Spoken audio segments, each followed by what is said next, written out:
Thanks, Ankush, for asking me that. First, I had done the Sapta Svara, as I've done a lot of Ritambhara programs. So it was very important for me, and therefore it was very easy for me that we needed to use an experiential lens for this narrative.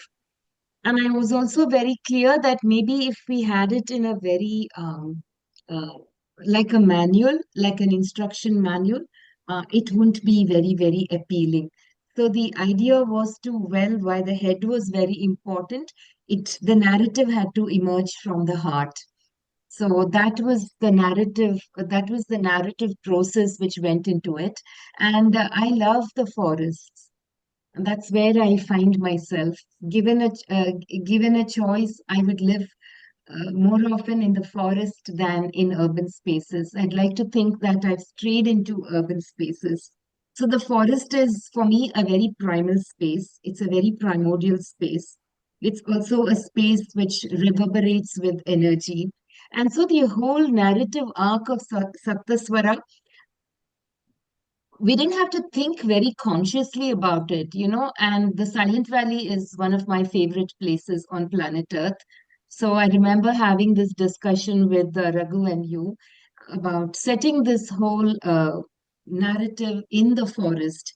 And that's the forest is a metaphor, as Dana very perceptively picked up. It's a metaphor for the inner and the outer.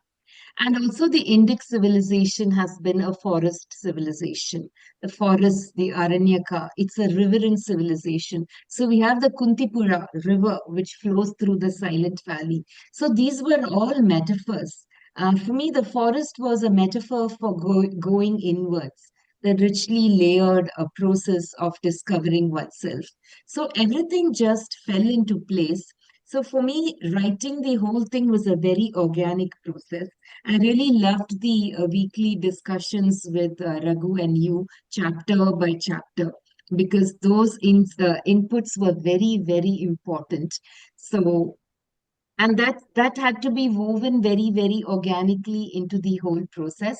And a very important aspect of the Saptaswara while writing it was, I think I owe this particular insight to my long discussions with Sashi on the process of creativity.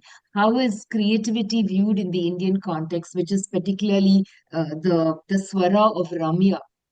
So, creation has to emerge. I mean, it emerges from a space of great joy and abandon, So, the joyfulness and choicefulness, every chapter was a joy to write, It just emerged like a forest stream, just emerging from somewhere, gurgling, gushing, finding its way to source. So, the whole process of writing was very organic, very, very seamless. And and I just loved the to and froing between the two of you, and just loved the creative space and freedom. So that was very, very important. There were no injunctions I had to, that had to be followed. So, and then the to and froing that happened between the three of us, and here we are. One more aspect I would like to add is that situating the Saptaswara in a very contemporary context, situating Indic wisdom in a very contemporary context and making it so accessible and relevant to the times in which we live in. That is actually very challenging, because it's easy to be very esoteric, very, very abstruse, but how do you make it accessible without diluting the concepts? So for me, that was actually a challenge. It was a lovely challenge, but yeah.